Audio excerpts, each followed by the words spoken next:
महर्षि विश्वामित्र भगवान श्री राम, लक्ष्मण तथा सभी ऋषियों के साथ मिथिला नरेश राजा जनक के यज्ञ मंडप में जा पहुंचे थे।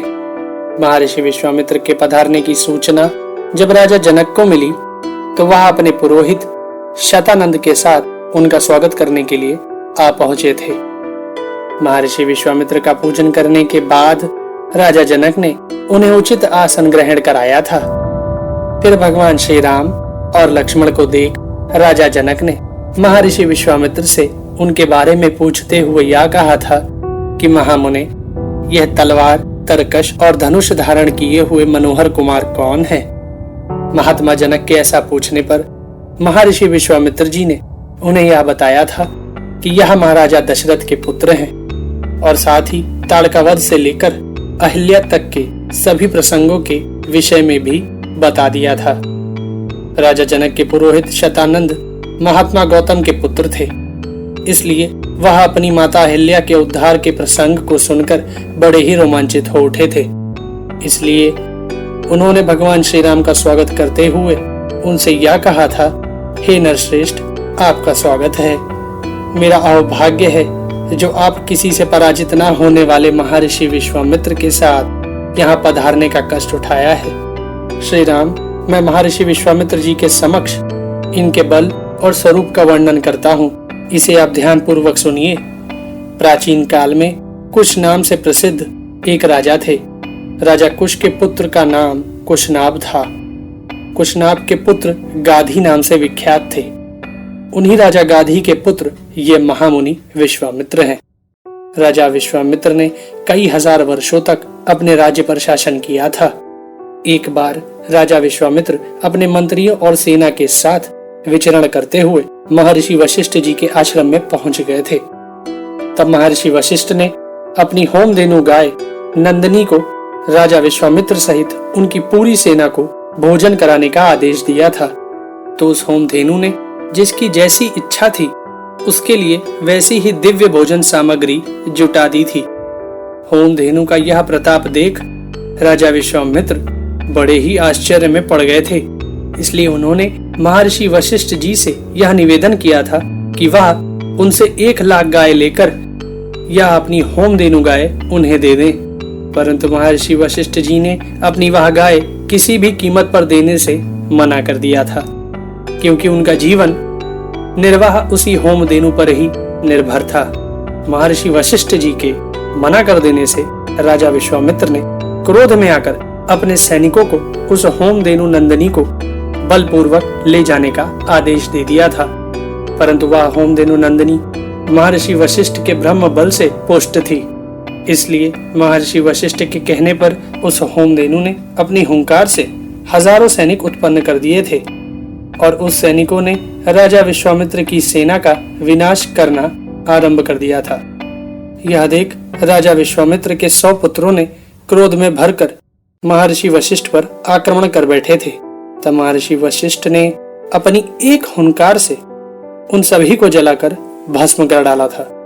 अपने पुत्रों और सेना दोनों के मारे जाने से राजा विश्वामित्र दीन हो गए थे।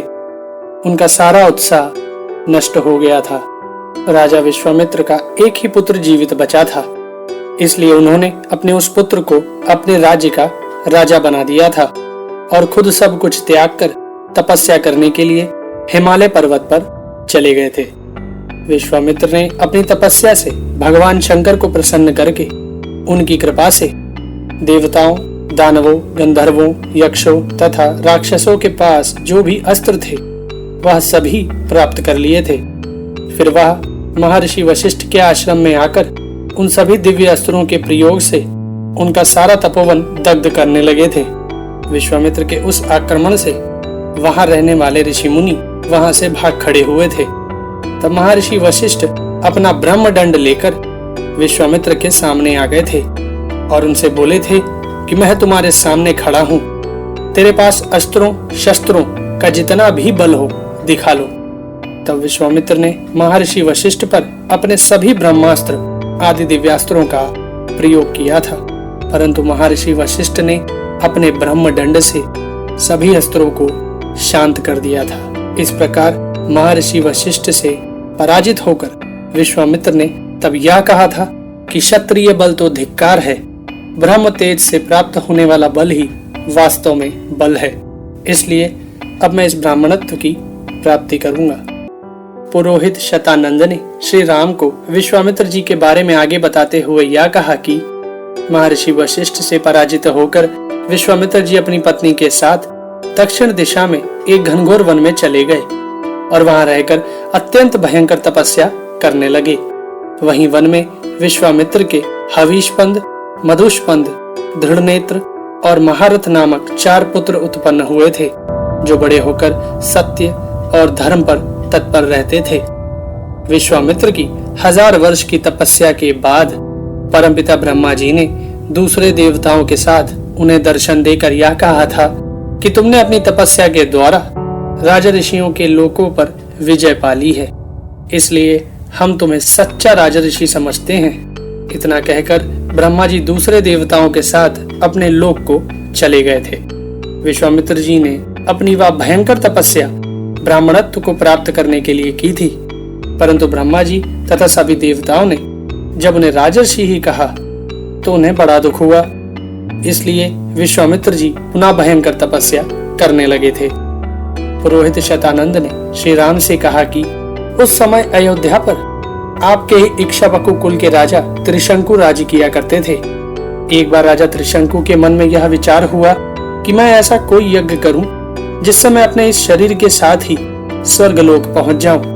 तो राजा त्रिशंकु ने अपना यह विचार अपने गुरु महर्षि वशिष्ठ जी के सामने जाकर प्रकट कर दिया, परंतु गुरु वशिष्ठ जी ने त्रिशंकु से स्पष्ट कह दिया कि ऐसा होना असंभव है। महर्षि वशिष्ठ जी से निराश होकर राजा त्रिशंकु अपने मंत्रियों के साथ दक्षिण दिशा में तप कर रहे वशिष्ठ जी के 100 पुत्रों की शरण में चले गए और उनके समक्ष अपने सशरीर स्वर्ग जाने की इच्छा प्रकट की। परंतु वशिष्ठ जी के पुत्रों ने भी यह कहकर उनका यज्ञ करना अस्वीकार कर दिया था कि जिस यज्ञ को हमारे पिता ने असंभव बताया हो, उस यज्ञ को करके हम उनका अपमान नहीं कर सकते। राजा त्रिशंकु ने अपने गुरु पुत्रों से यह कहा कि गुरु ने तो मुझे ठुकरा ही दिया था, अब आप लोगों ने भी मेरा यह कार्य करना स्वीकार नहीं किया है, अतः अब मैं दूसरे किसी की शरण में जाऊंगा। राजा त्रिशंकु की यह अहंकार भरी वाणी सुनकर वशिष्ठ के पुत्रों ने क्रोध में आकर उन्हें यह श्राप दे दिया था, जा तू चांडाल हो जाएगा। गुरुपुत्रों के उस श्राप से राजा त्रिशंकु रात व्यतीत होते ही चांडाल हो गए थे। अपने राजा को चांडाल हुआ देख सभी मंत्री उन्हें छोड़कर भाग खड़े हुए थे। तब अकेले ही चिंतित अवस्था में भटकते हुए राजा त्रिशंकु वही वन में तपस्या कर रहे विश्वामित्र जी की शरण में चले गए थे। राजा को चांडाल के रूप में देखकर विश्वामित्र जी के हृदय में करुणा भर आई और उन्होंने राजा त्रिशंकु को यह आश्वासन दिया कि वह उसे उसके उसी श्रापित शरीर के साथ स्वर्गलोक पहुंचाएंगे। राजा को आश्वस्त करके विश्वामित्र जी ने अपने पुत्रों को यज्ञ के लिए सामग्री जुटाने की आज्ञा दे दी और अपने शिष्यों को महर्षि वशिष्ठ को छोड़कर अन्य सभी ऋषियों और मुनियों को बुलाने के लिए भेज दिया। विश्वामित्र जी की आज्ञा से उनके शिष्य सभी ऋषियों और मुनियों को यज्ञ का आमंत्रण देते हुए महर्षि वशिष्ठ जी के 100 पुत्रों के पास आमंत्रण देने के लिए पहुंच गए थे। वशिष्ठ के पुत्रों ने जब विश्वामित्र के शिष्यों का आमंत्रण सुना तो वो क्रोधपूर्वक उनसे बोले कि एक तो चांडाल का यज्ञ और ऊपर से कराने वाला आचार्य क्षत्रिय, उसके यज्ञ में महात्मा ब्राह्मण भोजन कैसे कर सकते हैं। वशिष्ठ के पुत्रों की कही हुई यह बात सुनकर विश्वामित्र जी ने क्रोध में आकर वशिष्ठ जी के पुत्रों को श्राप देते हुए यह कहा कि मैं उग्र तपस्या में लगा हूँ, जिसने मुझ पर दोषारोपण किया है वे दुरात्मा भस्मीभूत हो जाएंगे और 700 जन्मों तक चांडाल जाति में जन्म लेंगे। उसके बाद विश्वामित्र जी ने आमंत्रण में आए हुए ऋषियों तथा मुनियों के साथ मिलकर राजा त्रिशंकु का यज्ञ प्रारंभ करने लगे। विश्वामित्र जी ने सभी देवताओं का आह्वान किया कि वह आकर यज्ञ में अपना अपना भाग ग्रहण करें, परंतु उनके आह्वान करने पर कोई भी देवता यज्ञ में नहीं आए। तब विश्वामित्र ने क्रोध में भरकर राजा त्रिशंकु से कहा कि अब तुम मेरे द्वारा उपार्जित तपस्या का बल देखो, मैं तुम्हें अपनी शक्ति से अभी शरीर स्वर्गलोक पहुंचाता हूँ। उसके बाद विश्वामित्र जी ने राजा त्रिशंकु को यह आदेश दिया कि राजन, तुम स्वर्ग लोक जाओ। विश्वामित्र जी के इतना कहते ही राजा त्रिशंकु का शरीर हवा में उड़ने लगा और स्वर्ग लोक की तरफ चल पड़ा। सभी ऋषि मुनि आश्चर्य से देखते रहे और उनके देखते देखते राजा त्रिशंकु सशरीर स्वर्गलोक को चले गए। स्वर्गलोक में आए राजा त्रिशंकु को देख सभी देवताओं तथा इंद्र ने उनसे यह कहा कि तू अपने गुरु पुत्रों के श्राप से नष्ट हो चुका है, अतः तेरे लिए यहाँ कोई स्थान नहीं है। जा, तू पुनः पृथ्वी पर गिर जा। इंद्र के इतना कहते ही राजा त्रिशंकु नीचे की ओर सिर किए हुए स्वर्ग से वापस पृथ्वी पर गिरने लगे और विश्वामित्र जी को पुकारने लगे। विश्वामित्र जी ने जब स्वर्ग से गिरते हुए राजा त्रिशंकु की पुकार सुनी तो उन्होंने क्रोध में भरकर राजा त्रिशंकु से कहा, ठहर जाओ वहीं। विश्वामित्र जी के ऐसा कहने से उनके तपोबल से गिरते हुए राजा त्रिशंकु वहीं रुक गए और स्वर्ग तथा पृथ्वी के बीच में लटके रह गए। राजा त्रिशंकु को आकाश मार्ग में रोकने के बाद विश्वामित्र जी ने क्रोध में भरकर सभी ऋषियों और मुनियों के समक्ष नए सप्त ऋषियों और नए नक्षत्रों का निर्माण कर डाला था। विश्वामित्र जी एक दूसरे स्वर्ग तथा दूसरे इंद्र तथा देवताओं का निर्माण करने की योजना बनाने लगे थे। तो यह देखकर देवता, असुर और ऋषि समुदाय बहुत घबरा गए थे और वह सभी विश्वामित्र जी के पास आकर उनके नए स्वर्ग निर्माण को रुकवाने के लिए उनसे विनती करते हुए यह बोले कि राजा त्रिशंकु गुरु के श्राप से अपना पुण्य नष्ट करके चांडाल हो गए हैं, इसलिए वह शरीर स्वर्ग में जाने योग्य नहीं है। तो विश्वामित्र ने उनसे कहा कि मैंने राजा त्रिशंकु को सदैव स्वर्ग भेजने की प्रतिज्ञा कर ली है, अतः उसे मैं झूठी नहीं कर सकता हूँ। उसके बाद विश्वामित्र जी ने देवताओं के सामने अपनी शर्त रखते हुए यह कहा कि राजा त्रिशंकु को सदा स्वर्ग लोक का सुख प्राप्त होता रहे और मैंने जिन नक्षत्रों का निर्माण किया है वह सदा बने रहे। यदि ऐसा होता है तो मैं नए स्वर्ग तथा देवताओं के निर्माण को रोक सकता हूँ। विश्वामित्र जी की यह बात सुनकर देवताओं ने उनसे कहा कि आपके द्वारा रचे हुए अनेकों नक्षत्र सदा आकाश में प्रकाशित होते रहेंगे तथा उन नक्षत्रों के बीच में नीचे की ओर सिर किए हुए राजा त्रिशंकु भी प्रकाशमान रहेंगे और स्वर्गीय पुरुष की भांति अनुसरण करते रहेंगे। विश्वामित्र जी की जीवन कथा को सुनाते हुए पुरोहित शतानंद जी ने श्री राम से कहा कि इस घटना के बाद विश्वामित्र जी ने कहा कि दक्षिण दिशा में रहने से मेरी तपस्या में विघ्न आ पड़ा, इसलिए वह अपनी तपस्या करने के लिए पश्चिम दिशा में पुष्कर के तपोवन में चले गए और वहां रहकर अपनी उग्र तपस्या करने लगे थे। जिस समय विश्वामित्र जी पुष्कर के तपोवन में तपस्या कर रहे थे उस समय अयोध्या पर राजा अम्बरीश राज्य कर रहे थे। राजा अम्बरीश एक बार यज्ञ की तैयारी कर रहे थे। तब राजा अम्बरीश की बढ़ती हुई शक्ति से घबराकर देवराज इंद्र ने उनके यज्ञ पशु को चुरा लिया था। यज्ञ पशु के चोरी हो जाने से सभी बुरी तरह घबराकर यज्ञ पशु की चारों दिशाओं में खोज करने लगे थे, परंतु जब उन्हें यज्ञ पशु कहीं नहीं मिला तो पुरोहित ने राजा अम्बरीश से कहा, जो राजा यज्ञ पशु की रक्षा नहीं करता है वह राजा दोषों में घिरकर नष्ट हो जाता है, अतः आप या तो उस पशु को खोज कर लाइए, अन्यथा उसके स्थान पर किसी पुरुष पशु को खरीद कर लाइए, यही इस पाप का प्रायश्चित है। पुरोहित की यह बात सुनकर राजा अम्बरीश कई नगरों में पुरुष पशु को खरीदने के लिए भटकते रहे, परंतु उन्हें कहीं भी अपने यज्ञ के लिए योग्य पुरुष पशु नहीं मिला। अंत में राजा अम्बरीश वन में ऋचिक ऋषि के आश्रम पर पहुंचे और उन्हें अपना सारा दुखड़ा सुनाते हुए कहा कि यदि आप अपने तीनों पुत्रों में से एक पुत्र को पुरुष पशु बनाने के लिए बेच दें तो मैं कृतकृत्य हो जाऊंगा। राजा अम्बरीश की बात सुनकर ऋषि ऋचिक अपनी पत्नी सहित बड़े ही सोच में डूब गए थे। कुछ देर सोच में डूबने के बाद वह राजा अम्बरीश से बोले कि मैं अपने ज्येष्ठ पुत्र को तो किसी तरह नहीं बेचूंगा। ऋचिक की यह बात सुनकर उनकी पत्नी भी तुरंत बोल उठी कि मैं भी अपने छोटे पुत्र को नहीं बेच सकती, क्योंकि वह मुझे बहुत प्रिय है। ऋषि ऋचिक का मंझला पुत्र शुनशेप, जो अपने माता पिता की बात सुन रहा था, वह राजा अम्बरीश के सामने आकर उत्तेजित स्वर में बोला कि प्राय ज्येष्ठ पुत्र पिता के प्रिय होते हैं और छोटे पुत्र माताओं के। अतः मैं समझता हूँ कि माता और पिता की दृष्टि में उनका मझला पुत्र ही बेचने के योग्य है। इसलिए आप मुझे खरीद लीजिए और अपने यज्ञ का पुरुष पशु बना लीजिए।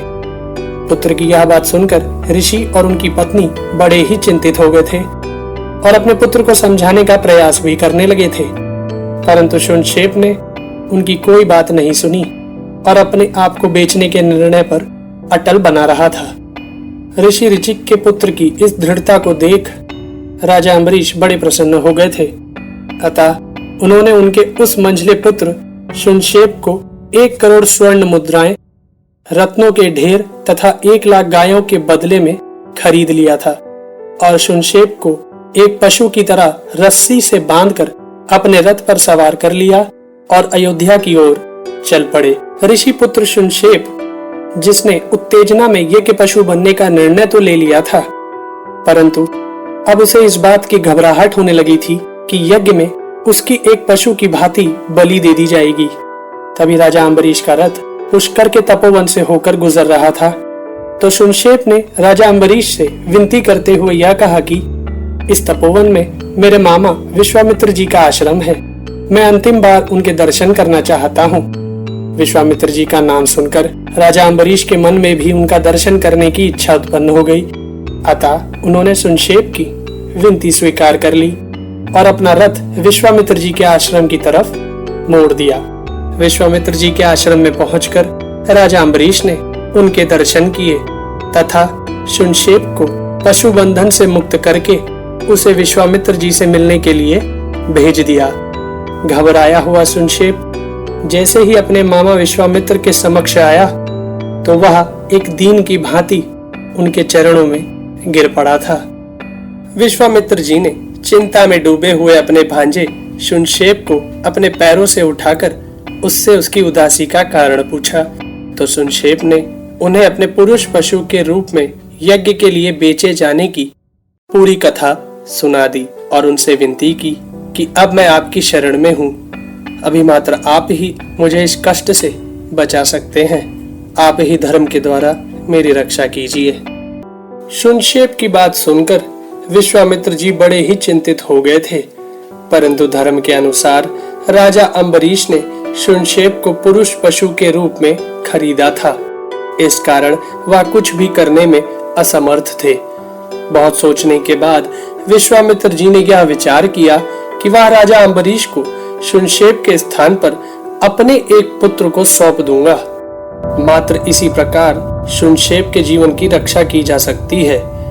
यह विचार कर विश्वामित्र जी अपने पुत्रों के पास आए और उनसे कहा कि शुनशेप मुझसे अपनी रक्षा चाहता है। तुम लोगों में से कोई अपना एक जीवन देकर इस जीवन की और मेरे मान की रक्षा कर सकता है। परंतु विश्वामित्र के पुत्रों ने उनकी आज्ञा मानने से अस्वीकार कर दिया था। अपने पुत्रों की अवज्ञा से विश्वामित्र जी क्रोध से लाल हो गए थे और उन्होंने अपने पुत्रों को श्राप देते हुए यह कहा था कि तुम सब लोग भी वशिष्ठ के पुत्रों की भांति मुष्टिक जातियों में जन्म लोगे और 1000 वर्षों तक इस पृथ्वी पर रहोगे।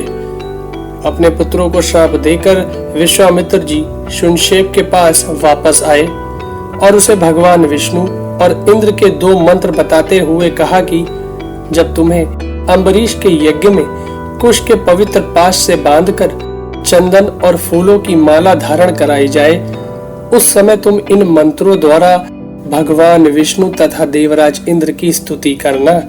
इससे तुम्हें मनोवांछित सिद्धि प्राप्त होगी।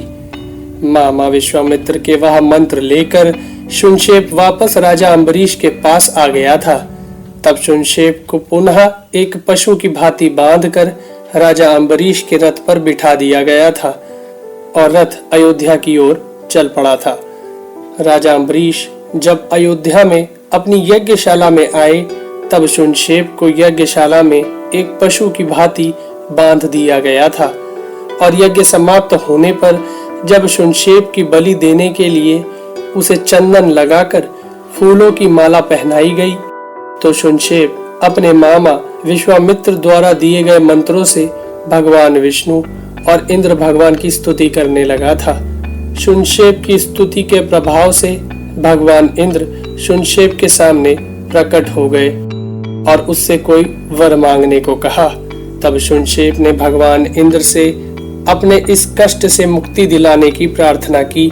तब भगवान इंद्र ने शुनशेप को दीर्घ आयु होने का आशीर्वाद दे दिया। शुनशेप को दीर्घ आयु का वर मिलने से राजा अम्बरीश चिंतित होकर भगवान इंद्र से बोले कि यदि मेरा यह पुरुष पशु दीर्घ आयु हो जाएगा तो मेरा यज्ञ कैसे सफल होगा। तब भगवान इंद्र ने राजा अम्बरीश को उनके यज्ञ का चुराया हुआ पशु देते हुए कहा कि तुम्हारा यह यज्ञ पशु मैंने चुराया था, इसकी बलि देकर तुम अपने यज्ञ का पूर्ण फल प्राप्त करोगे। इतना कहकर भगवान इंद्र वहां से अंतर्ध्यान हो गए थे। तब राजा अम्बरीश ने शुनशेप को उसके बंधन से मुक्त कराया और उनकी पूजा की तथा यज्ञ के पशु की बलि देकर अपना यज्ञ पूर्ण किया। महर्षि विश्वामित्र के जीवन की गाथा को सुनाते हुए जनक जी के पुरोहित शतानंद जी ने श्री राम से कहा कि पुष्कर के तपोवन में विश्वामित्र जी ने 1000 वर्ष तक की तपस्या की थी। उनकी तपस्या पूर्ण होने के बाद परमपिता पुनः सभी देवताओं के साथ उन्हें उनकी तपस्या का फल देने के लिए प्रकट हुए थे। तब परमपिता ब्रह्मा जी ने विश्वामित्र जी से यह कहा था कि अब तक तुम अपनी तपस्या और अपने शुभ कर्मों के प्रभाव से ऋषि हो गए हो, परंतु विश्वामित्र जी को ऋषि नहीं ब्रह्म ऋषि बनना था। इसलिए ब्रह्मा जी और देवताओं के जाने के बाद विश्वामित्र जी फिर अपनी उग्र तपस्या में लग गए थे। इस बार विश्वामित्र की तपस्या के जब कई वर्ष व्यतीत हो गए तो उनकी उस उग्र तपस्या को देखकर देवराज इंद्र संशयित हो गए और यह सोचने लगे कि बार बार तपस्या करके विश्वामित्र जी कहीं वह शक्ति तो नहीं अर्जित करना चाहते हैं जिससे वह मेरे इंद्रासन को प्राप्त कर सके।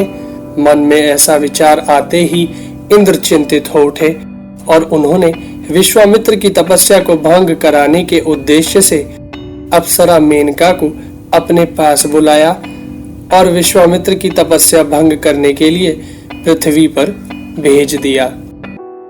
एक बार विश्वामित्र जी नित्य की भांति प्रातःकाल पुष्कर के सरोवर में स्नान करने गए तो उन्हें मेनका उस सरोवर में स्नान करती हुई दिखाई पड़ी। विश्वामित्र जी ने उस सुंदर मेनका के भीगे हुए बदन को देखा तो वह काम के अधीन हो गए और मेनका के पास आकर बोले कि सुंदरी, तेरा स्वागत है। मैं तुझे देखकर काम से मोहित हो रहा हूँ। आज से तू मेरे आश्रम में निवास कर। विश्वामित्र जी का यह निवेदन मेनका ने सहर्ष स्वीकार कर लिया था। देवराज इंद्र का कार्य करने आई मेनका ने विश्वामित्र जी को काम पाश में बांध लिया था तथा उनके आग्रह करने पर उन्हीं के साथ आश्रम में निवास करने लगी थी और 10 वर्षों तक मेनका विश्वामित्र जी के साथ उनके आश्रम में रही। 10 वर्ष के बाद विश्वामित्र जी को इस बात का ज्ञान हुआ कि उनकी तपस्या तो भंग हो गई है, तो वह बड़े लज्जित हुए तथा शोक में डूब गए। तब विश्वामित्र जी के मन में रोष पूर्वक यह विचार उत्पन्न हुआ कि यह सब देवताओं की ही करतूत है। उन्होंने ही मेरी तपस्या भंग करने का यह प्रयास किया है।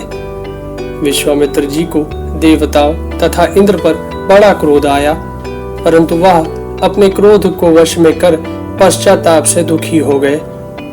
मेनका विश्वामित्र जी का क्रोध देख थर-थर कांपती हुई हाथ जोड़कर उनके सामने खड़ी हो गई। मेनका को देख विश्वामित्र जी ने क्रोध नहीं किया तथा उसे आश्रम में चले जाने को कहकर स्वयं उत्तर में हिमवान पर्वत पर चले गए।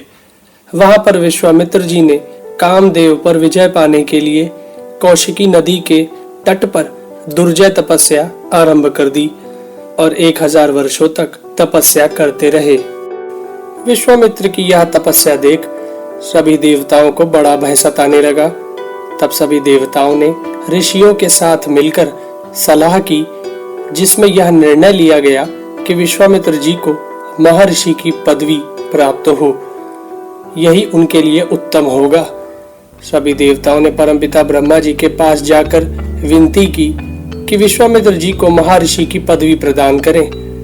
देवताओं का भला करने के लिए परमपिता ब्रह्मा जी सभी देवताओं के साथ तपस्या में लीन विश्वामित्र जी के सामने प्रकट हुए और विश्वामित्र जी से कहा कि मैं तुम्हारी इस दुर्जय तपस्या से बहुत संतुष्ट हूँ और तुम्हें महर्षि का पद प्रदान करता हूँ। तब महर्षि विश्वामित्र जी ने परमपिता ब्रह्मा जी से निवेदन किया कि वह उन्हें ब्रह्म ऋषि का पद प्रदान करें, तो मैं अपने आप को जितेंद्रिय समझूंगा। तो परमपिता ब्रह्मा जी ने विश्वामित्र जी से कहा कि तुम अभी जितेंद्रिय नहीं हुए हो, उसके लिए प्रयत्न करो। ऐसा कहकर ब्रह्मा जी सभी देवताओं के साथ अंतर्ध्यान हो गए। देवताओं के चले जाने के बाद महर्षि विश्वामित्र जी ने पुनः घोर तपस्या आरंभ कर दी और खड़े रहकर सिर्फ वायु पीकर तपस्या करने लगे। इस प्रकार उन्होंने फिर 1000 वर्षों तक तपस्या की। यह देख इंद्र सहित सभी देवता फिर से भयभीत हो गए। देवराज इंद्र ने इस बार अप्सरा रंभा से कहा कि तुम महर्षि विश्वामित्र के पास जाओ और उन्हें इस प्रकार लुभाओ कि वह पुनः काम और मोह के वशीभूत हो जाए। इंद्र की बात सुनकर रंभा ने उनसे विनती करते हुए कहा कि महर्षि विश्वामित्र से मुझे डर लगता है, मैं अवश्य ही उनके क्रोध की भागी बन जाऊंगी, इसलिए आप मुझसे इस कार्य के लिए ना कहें। परंतु इंद्र ने रंभा को समझाते हुए कहा कि तुम्हारे साथ मैं और कामदेव भी रहेंगे, इसलिए तुम भय ना करो। देवराज इंद्र की यह बात सुनकर रंभा अपना आकर्षक रूप बनाकर महर्षि विश्वामित्र को लुभाने जा पहुंची। तपस्या कर रहे विश्वामित्र की जब आंख खुली तो उन्होंने रंभा को अपने सामने खड़ा पाया। रंभा का गीत सुनकर महर्षि विश्वामित्र जी को इंद्र का यह सारा कुचक्र समझ में आ गया। तब उन्होंने क्रोध में भरकर रंभा को श्राप देते हुए कहा कि मैं काम और क्रोध पर विजय पाना चाहता हूँ और तू आकर मुझे लुभा रही है, अतः इस अपराध के कारण तू 10,000 वर्षों तक पत्थर की प्रतिमा बनकर खड़ी रहेगी और श्राप का समय पूरा हो जाने के बाद ब्रह्मा जी के पुत्र वशिष्ठ तेरा उद्धार करेंगे। महर्षि विश्वामित्र के श्राप से रंभा तुरंत ही पत्थर की प्रतिमा बन गई थी। यह देख रंभा के साथ आए कामदेव और देवराज इंद्र जो छिपकर सब देख रहे थे वहां से भाग गए थे। रंभा को क्रोध में श्राप देने के बाद महर्षि विश्वामित्र को इस बात का बड़ा खेद हुआ कि वह अपने क्रोध पर संयम न रख सके। इस कारण उन्हें बहुत दुख हुआ, क्योंकि उस क्रोध के करने से महर्षि विश्वामित्र की तपस्या भंग हो चुकी थी। तब विश्वामित्र जी ने यह निर्णय किया कि जब तक उन्हें ब्रह्म ऋषि का पद नहीं मिल जाता तब तक वह ना तो क्रोध करेंगे, ना ही किसी भी अवस्था में मुंह से कुछ बोलेंगे और सांस न लेकर अपने शरीर को सूखा डालेंगे। यह निर्णय करके महर्षि विश्वामित्र ने उत्तर दिशा को त्याग दिया और पूर्व दिशा की ओर चले गए। पूर्व दिशा में आकर महर्षि विश्वामित्र बिना कुछ खाए पिए सांस रोककर खड़े हो गए और 1000 वर्षों की तपस्या करने की दीक्षा ग्रहण करके पुनः अपनी तपस्या में लीन हो गए। 1000 वर्ष की तपस्या पूर्ण करने के बाद महर्षि विश्वामित्र जी जब अन्न ग्रहण करने चले तो देवराज इंद्र एक ब्राह्मण का वेश रखकर उनके सामने आए और उनसे उनके अन्न की याचना कर दी। तब महर्षि ने अपना सारा अन्न उन्हें दे दिया और स्वयं बिना खाए पिए पुनः अपने तप में लग गए। महर्षि विश्वामित्र जी ने 1000 वर्ष तक सांस नहीं ली थी, इस कारण उनके मस्तक से धुआं उठने लगा था, जिससे सूर्य की प्रभा फीकी पड़ गई थी। समुद्र शुद्ध हो गए थे, धरती डगमगाने लगी थी और तीनों लोकों के प्राणी भयभीत होने लगे थे। तब देवताओं ने ब्रह्मा जी के पास जाकर कहा कि महर्षि विश्वामित्र जी को उनकी मनचाही वस्तु ना दी गई तो तीनों लोकों के प्राणियों का नाश हो जाएगा। तब ब्रह्मा जी सभी देवताओं के साथ विश्वामित्र जी के पास आए और उनसे कहा कि ब्रह्म ऋषि, हम तुम्हारी तपस्या से बहुत संतुष्ट हुए। तुमने अपनी उग्र तपस्या से ब्राह्मणत्व प्राप्त कर लिया है और साथ ही मैं तुम्हें दीर्घ आयु प्रदान करता हूँ। परमपिता ब्रह्मा से ब्राह्मणत्व और दीर्घायु का वरदान पाने के बाद विश्वामित्र जी ने ब्रह्मा जी से कहा कि यदि आपकी कृपा से मुझे ब्राह्मणत्व और दीर्घायु की प्राप्ति हो गई है तो ओमकार, वष्टकार और चारों वेद स्वयं आकर मेरा वर्ण करें और स्वयं वशिष्ठ आकर मुझसे कहें कि तुम ब्राह्मण हो गए हो, तो मैं समझूंगा कि मेरा मनोरथ पूर्ण हो गया है। उसके बाद ही आप सभी देवता यहाँ से जा सकते हैं। विश्वामित्र जी की यह बात सुनकर सभी देवताओं ने ब्रह्म ऋषि वशिष्ठ के पास जाकर विनती की तथा उन्हें विश्वामित्र जी की सारी बात बता दी। देवताओं की बात सुनकर वशिष्ठ जी उनके साथ विश्वामित्र जी के पास आए और उन्होंने बड़ी विनम्रता से विश्वामित्र जी का ब्राह्मण होना स्वीकार कर लिया। ब्रह्म ऋषि वशिष्ठ जी की इस विनम्रता को देख ब्रह्म ऋषि का पद पाने वाले विश्वामित्र जी ने अपने सारे बैर भुलाकर उनसे मित्रता कर ली थी। शतानंद जी के मुख से इस प्रकार विश्वामित्र जी के ब्राह्मणत्व प्राप्त करने की कथा को सुनकर श्री राम और लक्ष्मण जी को बड़े ही आनंद की अनुभूति हुई। परंतु तभी सूर्यदेव ढलने लगे थे। इस कारण श्री राम और लक्ष्मण दोनों विश्वामित्र जी के साथ अपने विश्राम स्थल पर लौट आए। दूसरे दिन राजा जनक ने पुनः विश्वामित्र जी को श्री राम और लक्ष्मण सहित अपने महल में बुलाया और उनसे कहा कि मैं आपकी आज्ञा का पालक हूँ, मैं आपकी क्या सेवा करूं? राजा जनक के ऐसा कहने पर विश्वामित्र जी ने उनसे कहा कि श्री राम और लक्ष्मण भगवान शंकर के उस श्रेष्ठ धनुष को देखना चाहते हैं जो आपके यहाँ रखा है और साथ ही यह भी जानना चाहते हैं कि वह श्रेष्ठ धनुष आपके यहाँ किस प्रकार आया और वह किस उद्देश्य से आपके यहाँ रखा हुआ है। तब राजा जनक ने श्री राम और लक्ष्मण सहित विश्वामित्र जी को यह बताया कि पूर्व काल में जब भगवान शंकर ने प्रजापति दक्ष के यज्ञ का विध्वंस किया था तब भगवान शंकर ने यह धनुष अपने हाथ में उठाकर सभी देवताओं से क्रोध पूर्वक यह कहा था कि मैं यज्ञ में भाग प्राप्त करना चाहता था परंतु तुम लोगों ने नहीं दिया, इसलिए आज मैं इस धनुष से तुम सभी के मस्तक काट देता हूँ। भगवान शंकर के इस क्रोध को देख सभी देवता उदास होकर भगवान शंकर की स्तुति करने लगे थे। अपनी स्तुति से भगवान शंकर जब प्रसन्न हो गए तो उन्होंने अपना यह धनुष देवताओं को अर्पण कर दिया था। उसके बाद देवताओं ने मेरे पूर्वज राजा निमि के ज्येष्ठ पुत्र देवरात के पास यह धनुष धरोहर के रूप में रख दिया था। तब से जनक वंशी नरेश उस धनुष का पूजन करते आए हैं। साथ ही राजा जनक ने उन्हें यह भी बताया कि कुछ वर्ष पूर्व वह यज्ञ के लिए खेत में हल चला रहे थे। तब हल के अग्रभाग से जोती हुई भूमि से एक कन्या उत्पन्न हुई थी जिसका नाम उन्होंने सीता रखा है। और राजा जनक की यह इच्छा है कि जो वीर भगवान शंकर के उस धनुष पर प्रत्यंचा चढ़ा देगा उसी वीर के साथ वह अपनी अयोनिजा कन्या सीता का विवाह करेंगे। राजा जनक ने श्री राम और लक्ष्मण सहित विश्वामित्र जी को यह भी बताया कि कई पराक्रमी राजा मेरी इस शर्त को पूरा करने के लिए आए परंतु वे सभी भगवान शंकर के उस धनुष को उठाने में भी समर्थ ना हो सके। यदि दशरथ कुमार श्री राम इस धनुष की प्रत्यंचा चढ़ा दे तो मैं अपनी कन्या सीता का विवाह इनके साथ कर दूंगा। राजा जनक की बात सुनकर विश्वामित्र जी ने बड़ी विनम्रता से उनसे कहा, राजन आप श्री राम को अपना वह धनुष दिखाइए। तब राजा जनक ने अपने मंत्रियों को आज्ञा दी कि वह दिव्य धनुष यहाँ ले आए। भगवान शंकर का वह विशाल धनुष एक 8 पहियों वाली गाड़ी पर रखकर वहां लाया गया। उस गाड़ी को कई सैनिक मिलकर ढकेलते हुए वहां लाए थे। सभी के साथ श्री राम ने भी जब उस दिव्य धनुष को देखा तो विश्वामित्र जी और राजा जनक से अनुमति लेते हुए कहा कि क्या मैं इस धनुष को हाथ में उठाकर इसकी प्रत्यंचा चढ़ा सकता हूँ? श्री राम का यह वचन सुनकर विश्वामित्र जी और राजा जनक एक साथ बोले, हाँ ऐसा ही करो। राजा जनक और विश्वामित्र मुनि की आज्ञा पाते ही श्री राम ने उस दिव्य धनुष को खिलौने की भांति अपने हाथ में उठा लिया और देखते ही देखते उस पर प्रत्यंचा चढ़ा दी।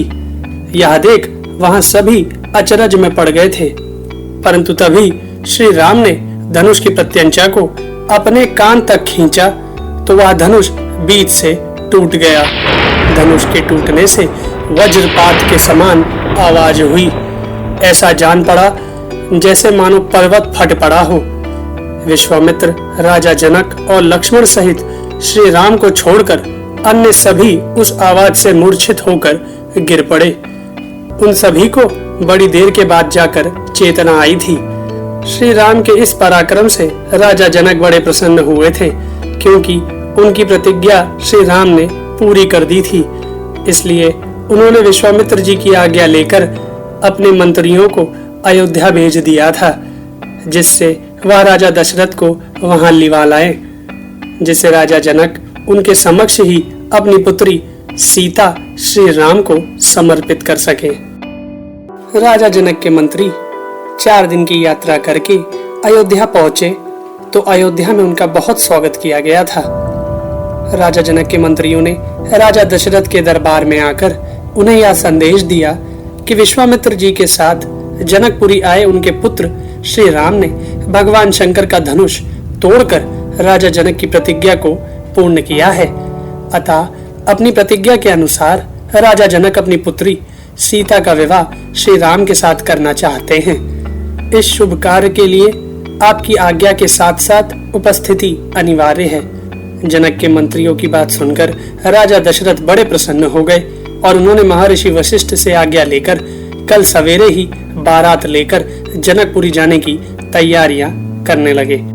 प्रातः काल में वशिष्ठ, वामदेव, कश्यप तथा मार्कंडे आदि महर्षियों के साथ राजा दशरथ अपने मंत्रियों तथा भरत और शत्रुघ्न के साथ जनकपुरी की ओर चल पड़े। उनके पीछे पीछे उनकी चतुरंगिनी सेना उनकी इस यात्रा की शोभा बढ़ा रही थी। पूरे 4 दिन की यात्रा के बाद राजा दशरथ अपने पुत्र श्री राम की बारात लेकर विदेह देश पहुंच गए थे। राजा जनक ने बड़ी ही प्रसन्नता के साथ राजा दशरथ और सभी महर्षियों के साथ साथ सभी बारातियों का स्वागत सत्कार किया। तभी श्री राम और लक्ष्मण भी विश्वामित्र जी के साथ अपने पिता से मिलने के लिए आए। अपने प्रिय पुत्र राम को देख राजा दशरथ बड़े प्रसन्न हो जाते हैं। राजा जनक अपने पुरोहित शतानंद से बोले कि वह सीता और राम के विवाह के शुभ अवसर पर अपने भाई कुशध्वज को भी बुलाना चाहते हैं। पुरोहित शतानंद की सहमति से राजा जनक अपने दूतों को अपने भाई कुशध्वज को बुलाने के लिए साकंक्षा नगरी भेज देते हैं। जब राजा जनक के दूत कुशध्वज के पहुंच पहुंचकर उन्हें राजा जनक की ओर से सीता और राम के विवाह का निमंत्रण देते हैं तो वह प्रसन्न होकर अपनी पत्नी तथा दोनों पुत्रियों के साथ मिथिला चले आते हैं। राजा जनक अपने भाई कुशध्वज तथा अपने पुरोहित के साथ जब राजा दशरथ और उनके पुरोहित से विवाह पूर्व जब वार्ता करते हैं तो महर्षि वशिष्ठ राजा दशरथ की कुल परंपरा का परिचय देते हुए कहते हैं कि परमपिता ब्रह्मा से मरीचि की उत्पत्ति हुई। मरीचि के पुत्र कश्यप जी हुए। कश्यप से विवस्वान और विवस्वान से वैवस्वत मनु का जन्म हुआ। मनु के इक्ष्वाकु नामक पुत्र हुआ जो अयोध्या के प्रथम राजा हुए। इक्ष्वाकु के वंश में ही पृथु, त्रिशंकु, मानधाता, सगर, भगीरथ तथा अम्बरीश जैसे पराक्रमी राजा उत्पन्न हुए। अम्बरीश से राजा नहुष हुए। नहुष के ययाति, ययाति के पुत्र नाभाग हुए। नाभाग के पुत्र अज हुए और अज से राजा दशरथ का जन्म हुआ। और श्री राम और लक्ष्मण राजा दशरथ के पुत्र हैं।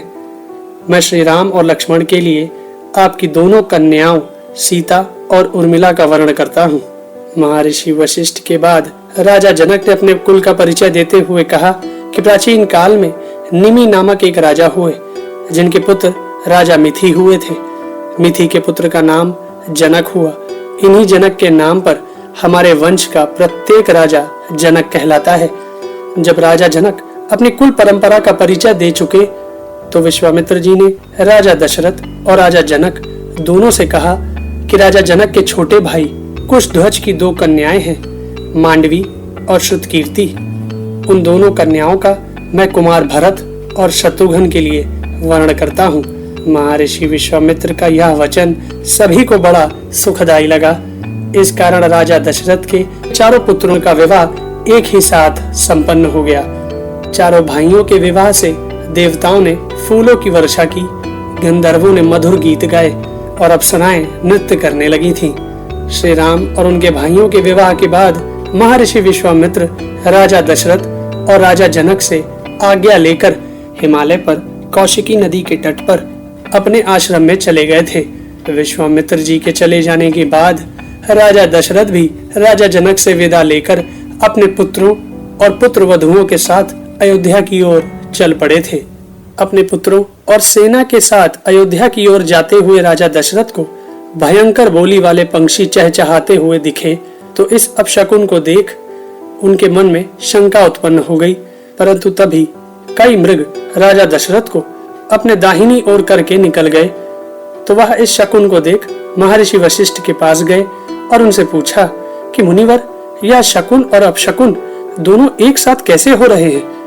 तब वशिष्ठ जी ने उन्हें बताया कि ये जो पक्षी चहचहा रहे हैं, इस अपशकुन का फल यह है कि इस समय कोई घोर भय उत्पन्न होने वाला है, परंतु हमें दाहिने रखकर जाने वाले इन मृगों के शकुन का फल यह है कि वह भय शांत हो जाएगा। राजा दशरथ और महर्षि वशिष्ठ के बीच वार्ता हो ही रही थी कि तभी बड़े जोरों की आंधी आ जाती है जो पृथ्वी को कंपाती हुई तथा वृक्षों को धराशाही करती हुई चारों दिशाओं को धूल से ढकती हुई अंधकार उत्पन्न कर देती है, जिससे वशिष्ठ जी राजा दशरथ, श्री राम और उनके भाइयों को छोड़कर उनकी सारी सेना अचेत हो जाती है। पूरी सेना को इस प्रकार मूर्छित देख राजा दशरथ बड़े ही चिंतित हो गए थे कि तभी उस गहन अंधकार के भीतर से उन्हें जमदाग्नि कुमार भगवान परशुराम अपनी तरफ आते हुए दिखाई पड़े। भगवान परशुराम क्रोध में बड़े ही भयानक प्रतीत हो रहे थे, जिन्हें देखकर राजा दशरथ भयभीत हो गए थे। भगवान परशुराम को क्रोध में देखकर वशिष्ठ जी आदि सभी ब्राह्मण आगे बढ़कर भगवान परशुराम का पूजन करते हुए उनकी स्तुति करने लगे थे तथा साथ ही राजा दशरथ और उनके चारों पुत्रों ने भी जब भगवान परशुराम को प्रणाम किया तो भगवान परशुराम अपने क्रोध को थोड़ा हल्का करके भगवान श्री राम से कहा कि तुम्हारे द्वारा शिव धनुष के तोड़े जाने का समाचार मुझे मिल चुका है, इसलिए मैं तुम्हारे बल और पराक्रम की परीक्षा लेने के लिए यहाँ आया हूँ। तुम मेरे इस धनुष पर बाण चढ़ाकर सर्वप्रथम अपना बल दिखाओ, उसके उपरांत मुझसे द्वंद्व युद्ध करके तुम्हें अपना पराक्रम दिखाना होगा। भगवान परशुराम जी के यह वचन सुनकर राजा दशरथ और भी घबरा जाते हैं और भगवान परशुराम से विनती करते हुए कहते हैं कि भगवान, आप तो महान तपस्वी और ब्रह्मज्ञानी हैं। इस पृथ्वी पर कई बार क्षत्रियों का विनाश करके अब आप शांत हो चुके हैं, इसलिए आप मेरे पुत्रों को अभय दान देने की कृपा करें। और वैसे भी आप देवराज इंद्र के सामने प्रतिज्ञा करके शस्त्र का परित्याग कर चुके हैं। अभी तो आप अपनी समस्त पृथ्वी को महर्षि कश्यप जी को दान करके महेंद्र पर्वत पर वन में आश्रम बनाकर रहते हैं। इतना सब त्याग करने के बाद भी आप मेरा सर्वनाश करने के लिए कैसे आ गए? पुत्र मोह के कारण राजा दशरथ इसी प्रकार भगवान परशुराम से विनती करते हुए अचेत से हो गए थे। परंतु राजा दशरथ की इस विनती पर भगवान परशुराम ने ध्यान दिए बिना भगवान श्री राम से कहा कि इस संसार में ये 2 धनुष सबसे श्रेष्ठ और दिव्य थे, जिन्हें साक्षात भगवान विश्वकर्मा ने अपने हाथों से बनाया था। ये दोनों धनुष बड़े प्रबल और दृढ़ थे। इनमें से एक धनुष तो देवताओं ने त्रिपुरासुर से युद्ध करने के लिए भगवान शिव को दे दिया था, जिससे त्रिपुरासुर का वध हुआ था। वह वही भगवान शिव का धनुष था जिसे तुमने तोड़ डाला है। और दूसरा यह धनुष जो मेरे पास है, इसे देवताओं ने भगवान विष्णु को दे दिया था। यह धनुष भी उसी शिव धनुष के समान ही प्रबल है। फिर भगवान परशुराम पूर्व काल की एक कथा बताते हुए भगवान श्री राम से कहते हैं कि पूर्व काल में एक बार देवताओं ने पितामह ब्रह्मा जी के पास आकर उनसे पूछा था कि भगवान शिव और भगवान विष्णु में कौन अधिक बलशाली है। तब परम पिता ने देवताओं की इस जिज्ञासा को पूर्ण करने के लिए भगवान शिव और भगवान विष्णु के बीच विरोध उत्पन्न कर दिया था। विरोध उत्पन्न होने पर भगवान शिव तथा भगवान विष्णु के बीच बड़ा ही घनघोर युद्ध हुआ था। तब उस युद्ध से भयभीत होकर सभी देवताओं तथा ऋषियों ने दोनों देवताओं से शांति के लिए याचना की थी। तो उनकी याचना सुनकर दोनों देवताओं ने युद्ध को विराम दे दिया था। परंतु भगवान विष्णु ने अपने पराक्रम से भगवान शिव के धनुष को शिथिल कर दिया था, जिससे देवताओं में भगवान विष्णु को श्रेष्ठ मान लिया गया था। तब क्रोधित होकर भगवान शिव ने बाण सहित अपना धनुष विदेह देश के राजा ऋषि देवरात के हाथ में दे दिया था और भगवान विष्णु ने अपने इस वैष्णव धनुष को भृगुवंशी ऋचिक मुनि को धरोहर के रूप में दे दिया था। ऋचिक मुनि ने इसे अपने पुत्र, जो कि मेरे पिता थे, महर्षि जमदाग्नि के अधिकार में दे दिया था। तपोबल से संपन्न मेरे पिता महर्षि जमदाग्नि अस्त्र शस्त्रों का परित्याग करके जब ध्यान नष्ट होकर बैठे थे, उस समय कृतवीर कुमार अर्जुन ने उनको मार डाला था। तब मैंने क्रोध में आकर बारंबार पृथ्वी उत्पन्न हुए क्षत्रियों का अनेक बार संहार कर सारी पृथ्वी पर अधिकार कर लिया था। उसके बाद मैंने यज्ञ किया और अपनी सारी पृथ्वी महर्षि कश्यप को दक्षिणा में दे दी। पृथ्वी का दान करके मैं महेंद्र पर्वत पर रहने लगा और वहां तपस्या करके तपोबल से संपन्न हुआ हूँ। आज शिव जी का धनुष तोड़े जाने का समाचार सुनकर मैं यहाँ आया हूँ। यह महान वैष्णव धनुष मेरे पितामहों के अधिकार में रहता चला आया है।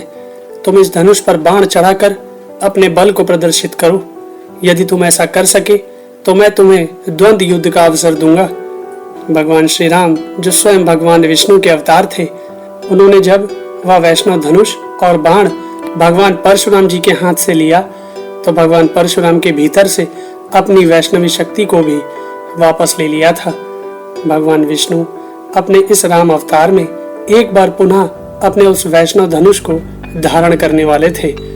अतः इस दुर्लभ क्षण को देखने के लिए सभी देवता और ऋषि, महर्षि आदि परम पिता ब्रह्मा जी को आगे करके वहां एकत्र हो गए थे। गंधर्व, अप्सराएं, सिद्ध, चारण, किन्नर, यक्ष, राक्षस और नाग भी उस अत्यंत अद्भुत दृश्य को देखने के लिए वहां आ पहुंचे थे। भगवान श्री राम ने उस वैष्णव धनुष की प्रत्यंचा पर बाण चढ़ाते हुए भगवान परशुराम जी से कहा कि आप ब्राह्मण होने के नाते मेरे पूज्य हैं। साथ ही महर्षि विश्वामित्र जी के साथ भी आपका संबंध है। इस कारण मैं यह बाण आपके शरीर पर नहीं छोड़ सकता हूँ। मेरा विचार है कि जो आपको सर्वत्र शीघ्रता पूर्वक आने जाने की शक्ति प्राप्त हुई है, अथवा आपने अपने तपोबल से जिन पुण्य लोकों को प्राप्त किया है, उन्हें ही इस बाण से नष्ट कर डालूं। भगवान परशुराम जी का वैष्णव तेज निकलकर भगवान श्री राम में मिल चुका था। इस कारण परशुराम जी शक्तिहीन हो चुके थे और साथ ही यह भी समझ गए थे कि राजा दशरथ के घर पुत्र रूप में उत्पन्न हुए श्री राम साक्षात भगवान विष्णु ही हैं।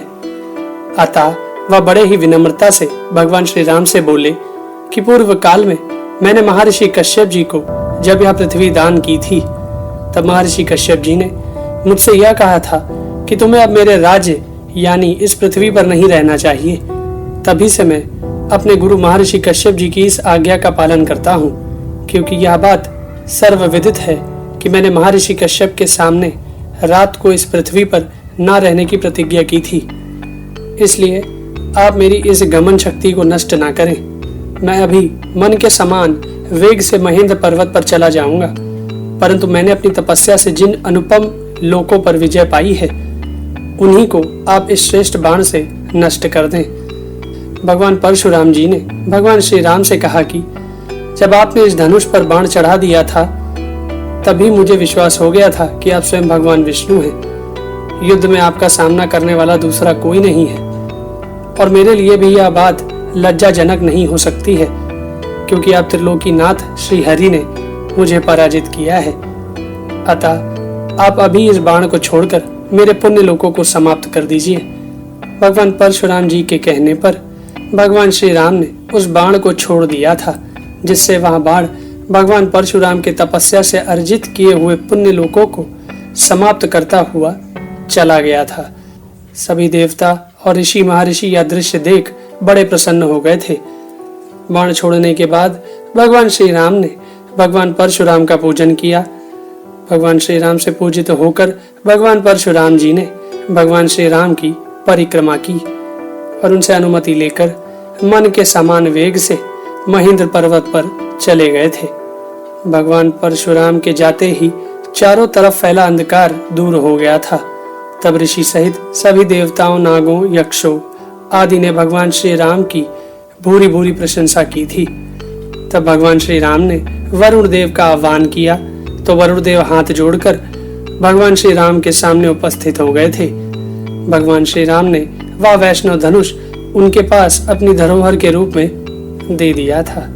वरुण देव के चले जाने के बाद सभी ऋषि, देवता, यक्ष, अप्सरा आदि भी अपने अपने लोकों को चले गए थे। तब भगवान श्री राम अपने चेतना प्राप्त कर चुके पिता राजा दशरथ के पास आकर कहा कि जमदाग्नि कुमार भगवान परशुराम चले गए हैं। भगवान श्री राम का यह वचन सुनकर राजा दशरथ ने प्रसन्न होकर अपने पुत्र श्री राम को अपने गले से लगा लिया था। उस समय उन्हें ऐसा प्रतीत हुआ था कि उनका और उनके पुत्र का पुनर्जन्म हुआ हो।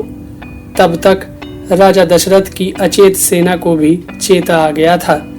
अतः राजा दशरथ ने महर्षि वशिष्ठ जी को अपने पुत्रों के साथ अपनी चतुरंगिनी सेना को अयोध्या की तरफ कूच करने की आज्ञा दे दी थी।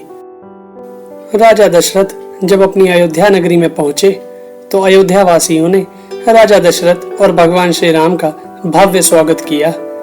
महल में पहुंचने पर महारानी कौशल्या, सुमित्रा और कैकेयी के साथ अन्य राजपत्नियों ने अपनी 4 बहुओं सीता, उर्मिला, मांडवी और श्रुतकीर्ति का स्वागत करने के लिए महल से बाहर चली आईं और अपनी 4 बहुओं को सर्वप्रथम देव मंदिरों में ले जाकर देवताओं का पूजन करवाया।